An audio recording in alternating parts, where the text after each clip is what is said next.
હવે સમાચાર વિગતવાર। કતારગામ ઝોનના ભ્રષ્ટ અધિકારીઓને સસ્પેન્ડ કરવાની માંગ સાથે નરેન્દ્ર પાંડવ પાલિકા કમિશનર ઓફિસ પહોંચ્યા। કતારગામ ઝોનના ભ્રષ્ટ અધિકારીઓને સસ્પેન્ડ કરવા માટેની માંગ ઉઠી રહી છે। સુરત શહેરમાં ચૂંટાયેલ પદાધિકારીઓ મૂંઝવણમાં જોવા મળ્યા હતા।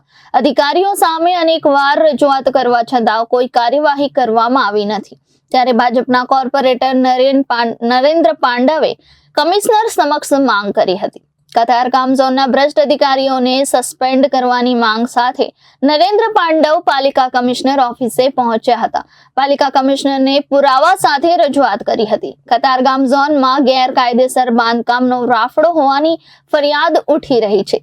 ત્યારે અધિકારીઓ લાંચ લઈ બાંધકામ કરાવે છે તેવું ભાજપના કોર્પોરેટરે કહ્યું હતું। આ બાંધકામમાં અધિકારીઓ મલાઈ ખાય છે તેવો આરોપ મૂકવામાં આવ્યો છે।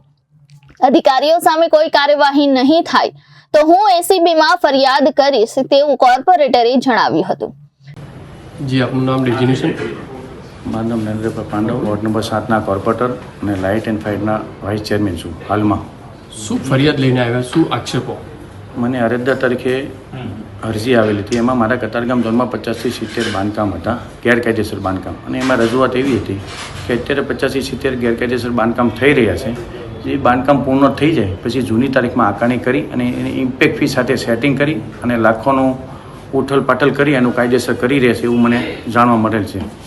જેથી મેં આજે કમિશનર સાહેબને રજૂઆત કરવા આવ્યો છું અને કમિશનર સાહેબ એની ઉપર પગલાં લેશે એવી મને વિશ્વાસ છે। કઈ રીતના આક્ષેપો, કઈ રીતના અધિકારીઓ સામે આક્ષેપ તમારા? મારી સાથે જે અરજદારે જે અરજી આપી છે તેમાં બધા 50 થી 70 છે, નામ સહિતના છે।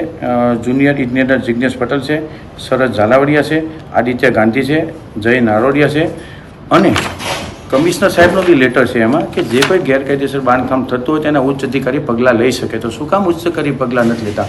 જેથી મને સંતોષ ના થયો એટલે કમિશનર સાહેબ પાસે આવ્યો છું અને એમને રજૂઆત કરી છે। શું છે મિલીભગત, શું હોય છે? મિલીભગતમાં તો કેવું છે કે 3-3 માળના પ્લાન પાસ હોય અને 6-6 માળ 7-7 માળના જો ગેરકાયદેસર બાંધકામ થતા હોય તો એ તો વ્યાજબી નથી ને। કમિશનર સાહેબને મેં એ પણ કીધું કે બેન એક કામ કરો, આપણે પ્લાન પાસ કરવાની કોઈ જરૂર નથી, જેને ગેરકાયદેસર કરવું છે બધાને કરવા દો નહીં। આપ જો જેટલા પ્લાન પાસ થઈ એમને સીલ માર્યા છે, અનલીગલી એને કોઈને સીલ માર્યા નથી, તો શું પ્લાન પાસ કરે એને ભોગવવાનો વારો આવે છે? આ તો ખોટું જ કહેવાય ને। અધિકારીઓ પોતાની મનમાની ચલાવે? 100% મનમાની કરે। હું તો કહું અધિકારીને સસ્પેન્ડ કરવાની વાત છે, મેં કહ્યું સસ્પેન્ડ નથી કરવા, એને ડિસમિસ કરો। જો એક વખત ડિસમિસ કરશો તો આખા સુરતમાં એક નામ અને એક ઇમ્પ્રેશન પડશે। ખરેખર અધિકારીને ચેતતા રહેવું જરૂરી છે। જો કાર્યવાહી નહીં થાય તો તમે કઈ રીત સુધી પહોંચશો? ના, તો જો કાર્યવાહી નહીં થાય તો હું એસીબીમાં આગળ જઈશ, પણ મને વિશ્વાસ છે કે કમિશનર સાહેબ આનું 100% પૂરું કરશે, મને આત્મવિશ્વાસ છે।